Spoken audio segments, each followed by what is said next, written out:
करीब 32 साल की एक लड़की के हाथ में मोबाइल होता है। काफी देर से मोबाइल चला रही थी। इसी बीच में उसकी छोटी बहन, जिसकी उम्र लगभग 16 साल के आसपास होती है, वो अपनी बड़ी बहन के पास आती है और आकर कहती है कि दीदी मुझे अब मोबाइल दे दो, आप काफी देर से इस मोबाइल को चला रही हो। जैसे ही बड़ी वाली ने यह बात सुनी, उसने अपनी छोटी बहन को वो मोबाइल दे दिया। जैसे ही बड़ी बहन ने छोटी बहन को मोबाइल दिया है तो उनके पिता भी देख रहे थे। पिता एकदम से आते हैं और आने के बाद अपने बड़ी बेटी को डांटते हुए, फटकारते हुए कहते हैं कि जैसे तुम खुद हो ना, छोटी को बिल्कुल वैसी ही बना देना, जैसे तुम बिगड़ी हुई हो वैसी छोटी को बिगाड़ देना। इतना था कि बड़ी वाली बेटी ने कुछ कहना शुरू कर दिया और पिता को इस बात पर गुस्सा आ जाता है। पिता ने एक के बाद एक 2-3 थप्पड़ मार दिए और जैसे अपनी बेटी को थप्पड़ मारे हैं तो बेटी को भी उतना ही गुस्सा आया जितना कि पिता को गुस्सा आता है।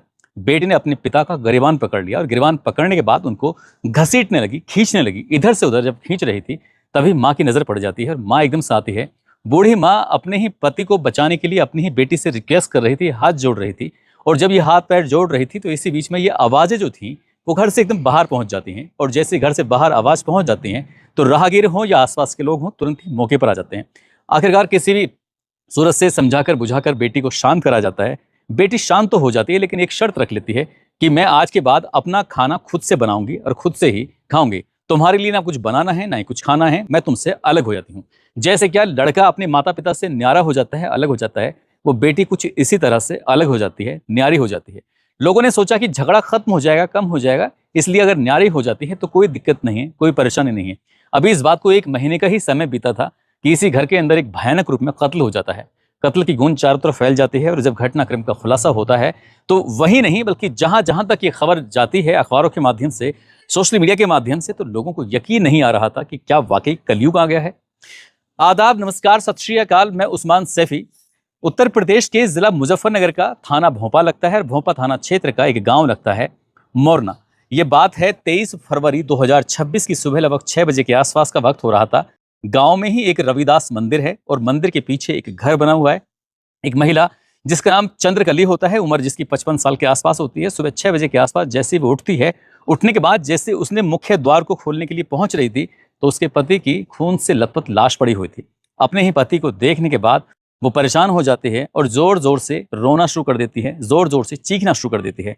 जैसे वो रो रही थी, चीख रही थी, चिल्ला रही थी, जो उसके बच्चे हैं, 2 बेटे हैं, 2 बेटियां हैं, वो आराम से घर में सो रहे थे। रोने की आवाज़ सुनने के बाद वो जाग जाते हैं और राहगीरों तक भी ये आवाज़ पहुंच जाती है। इनकी घर से बाहर जो एक रास्ता है वहां से गुजरने वाले लोगों तक आवाज़ पहुंच जाती है। साथ ही जो आसपास के लोग होते हैं वहां तक आवाज़ पहुंच जाती है और देखते ही देखते ये खबर पूरे गांव में आग की तरह फैल जाती है।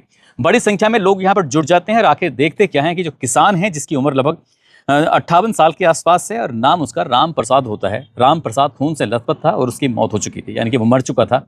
लोग अब तरह तरह की बातें करने लगते हैं। जब पूछा जाता है तो बताया जाता है कि घर में बदमाश आए और बदमाशों ने आने के बाद यहाँ पर लूटपाट करने की कोशिश की।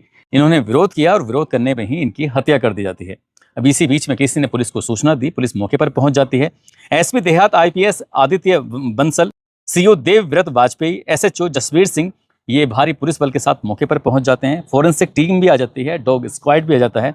और यहाँ आने के बाद जब देखा जाता है तो किसान जो होता है, किसान के गले पर कई वार किए गए थे, किसान की जो पेट था उस पर भी कई वार किए गए थे। बस मारने की नियत से ही बार बार वार किए गए थे। ये सब किसने किया, किसने नहीं किया, पुलिस भी इन सवालों के जवाब जानना चाहती थी। साथ ही इस घर के जितने भी सदस्य हैं वो भी जवाब जानना चाहते थे। और गाँव में जहाँ जहाँ तक ये खबर फैल जाती है वो सब ये जानना चाहते थे कि आखिरकार कत्ल किसने किया है, क्यों किया है। पुलिस इसी मामले की जांच पड़ताल में इसलिए भी जुट जाती है। संपन्न परिवार होता है, अच्छी खासी जमीन होती है, खेती की जमीन, और किसान बिल्कुल ठीक ठाक अपना रह रहा था। लेकिन इसी बीच में जो उसके साथ ये हादसा हो जाता है, बदमाश कौन थे, कहाँ से आए, क्या बात थी, बहुत सारे सवाल थे। हर कोई इन सवालों के जवाब जानना चाहता था। डॉग स्क्वाड जो होता है, एक डॉग जो पुलिस का कुत्ता होता है, उसकी काम था कि सूंघ कर वो पूरे घर में इधर से उधर, वो बाहर नहीं जाता था बल्कि घर के ही अंदर इधर से उधर वो घूम रहा है, कभी घर के अंदर कभी बाहर।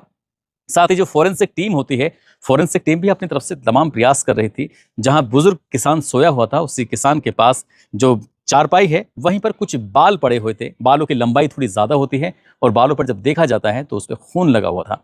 इसी बीच में जो डॉग होता है वो डॉग किसान के अलग अलग कमरों में जा रहा था। इसी बीच में वो भूसे वाले कमरे में पहुंच जाता है और उस डॉग ने अपने हाथ पैरों से जो इस्तेमाल किया, उसके बाद भूसे को बचाया और एक पोटली थी जो उस भूसे के अंदर छिपी हुई थी, आखिरकार उस पोटली को बाहर निकाल लिया जाता है। जब वो पोटली बाहर निकलती है तब पुलिस ने यहाँ घर के हर एक सदस्य से बातचीत करना शुरू कर दिया। जो घर का मुखिया है जिसका नाम राम प्रसाद है, उसकी तो मौत हो चुकी है। उसकी पत्नी जिसकी उम्र 55 साल, नाम चंद्रकली होता है। बड़ा बेटा जिसका नाम अमित होता है, उम्र जिसकी 32 साल के आसपास होती है। एक बेटी जिसका नाम कोमल होता है, उम्र जिसकी लगभग 31 साल के आसपास होती है, वो 5वीं तक पढ़ी लिखी होती है। एक बेटी जो फिलहाल 11वीं कक्षा में पढ़ रही है और एक बेटा होता है जिसका नाम सुमित है, जिसकी उम्र लगभग 13 साल के आसपास है। 2 बड़ी बेटियां हैं, जो सबसे बड़ी बेटियां हैं, दोनों की शादियां हो चुकी हैं। एक ने लव मैरिज की है, दूसरी परिवार की मर्जी से शादी हुई है। पुलिस इस घर के अंदर लगभग 2 घंटे तक रहती है और 2 घंटे तक रहने के बाद ये हर एक पहलू को, हर एक चीज को तलाशने की कोशिश कर रही थी। इसी बीच में पुलिस ने डॉग स्क्वाड की मदद से ये तो पता कर लिया कि यहाँ जो हत्या हुई है, इस हत्या में कोई बदमाशों ने आके हत्या नहीं की है। घर का जैसा सामान था वैसा का वैसा रखा हुआ है, यानी कि ना तो लूट हुई है, ना ही डकैती की कोशिश हुई है। लेकिन जब किसान की हत्या हो रही थी तो बाकी सदस्य क्या कर रहे थे?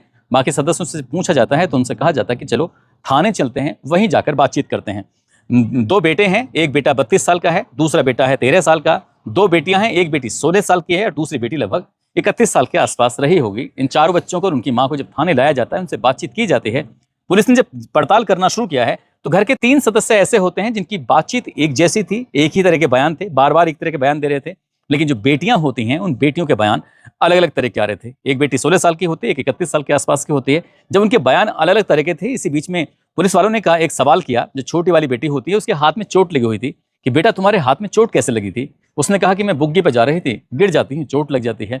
बड़ी वाली जो बेटी है उसके इस हिस्से में कुछ ऐसा लग रहा था जैसे निशान था, कुछ ज्यादा ही चोट का निशान था। उससे पूछा जाता है कि बेटा क्या हुआ, तुम्हारे कैसे चोट लगी? उसने कहा मैं बुग्गी पे जा रही थी खेत पर, तो मैं गिर जाती हूँ और मेरी चोट लग जाती है। दोनों ही बहनों ने एक जैसी बात बताई, एक साथ चोट लगी। यही अपने आप में एक सवाल था। फिर पुलिस वालों ने उनसे सख्ती से पूछना शुरू किया और जो अभी पोटली मिली थी भूसे के ढेर में, उस पोटली की जो बाहर निकाला जाता है तो उसमें 2 जोड़ी कपड़े रखे हुए थे, वो भी खून से लथपथ थे। और जब घर वालों से पूछा जाता है तो एक जोड़ी कपड़े छोटी बेटी के होते हैं, एक जोड़ी कपड़े बड़े बेटी के होते हैं। अब बस यहीं से पुलिस का जो शक था, यहीं से पुलिस के सवाल थे। पुलिस ने कहा कि जो भी सच है आप आराम से बता दो, नहीं तो फिर पुलिस अपने तरीके से तुमसे पूछताछ करना शुरू कर देगी। तभी बड़ी बेटी एकदम गुस्से में आती है, कहती है कि इस घर के अंदर लड़कियों को अलग नजर से देखा जाता है, लड़कों को अलग नजर से देखा जाता है। हमारे ऊपर इतनी पाबंदी है, ना हम पड़ोस में जा सकते हैं, ना ही रिश्तेदार में जा सकते हैं, ना ही किसी दोस्त के यहाँ जा सकते हैं। हम पर इतनी पाबंदी लगाई हुई है, हम किसी से बात भी नहीं कर सकते। हमारे पास एक मोबाइल है, हम दोनों बहन अगर मोबाइल चलाते हैं तो मोबाइल पर भी रोका टोकी होती है। इसलिए करें तो क्या करें?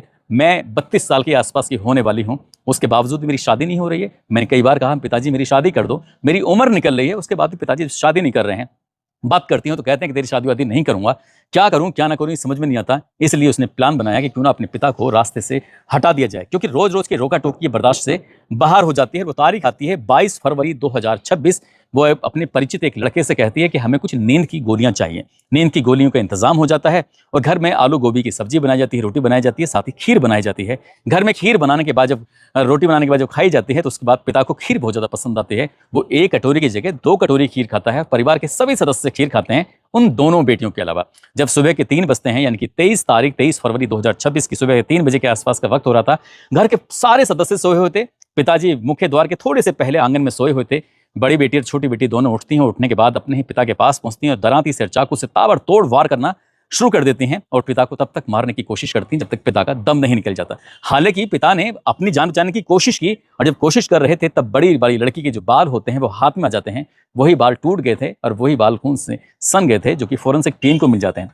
आखिरकार पुलिस ने इस घटनाक्रम का खुलासा किया, लेकिन लोगों को यकीन नहीं हो रहा था। ये घटना तब की ही है जब लखनऊ की वो घटना खुलासा होता है कि एक लड़के ने अपने पिता की न केवल हत्या की बल्कि उसके शरीर के कई टुकड़े कर दिए और कुछ हिस्सों को वो कम से कम घर से 21 किलोमीटर दूर जाकर फेंक के आ जाता है और बाकी हिस्से को फेंकना चाहता था, लेकिन आसपास के लोगों की सतर्कता के चलते वो हिस्सा फेंक नहीं पाता और घटनाक्रम का खुलासा हो जाता है। ठीक वैसे ही यहाँ दोनों बेटियों ने अपने ही पिता से छुटकारा पाने के लिए बहुत ही खौफनाक तरीके से हत्याकांड को अंजाम दिया। पुलिस ने दोनों को गिरफ्तार किया। गिरफ्तार करने के बाद घटनाक्रम का खुलासा किया। जो छोटी बेटी होती है, क्योंकि वो नाबालिग होती है, उसको नोएडा के बाल संप्रेक्षण गृह में रखा जाता है। साथ ही जो बड़ी बेटी होती है उसको सलाखों के पीछे यानी कि जेल भेज दिया जाता है। और पुलिस ने जब इस घटनाक्रम का खुलासा किया था तो लोगों को यकीन नहीं हो रहा था कि ये क्या दौर चल रहा है। अपने ही बालक जिन्हें गोद में खिलाया, जिन्हें पाला पोसा, उनकी हर तरह से छोटी छोटी बातों का ख्याल रखा गया, आखिरकार वो इतने हीनियस कैसे हो सकते हैं जो अपने ही माँ बाप के दुश्मन हो रहे हैं, अपने ही माँ बाप को इतनी बुरी तरह से मौत दे रहे हैं। परिवार वालों को ना इस बात पर बिल्कुल भी यकीन नहीं हो रहा था कि बेटियां इस तरह की घटना को अंजाम दे सकती हैं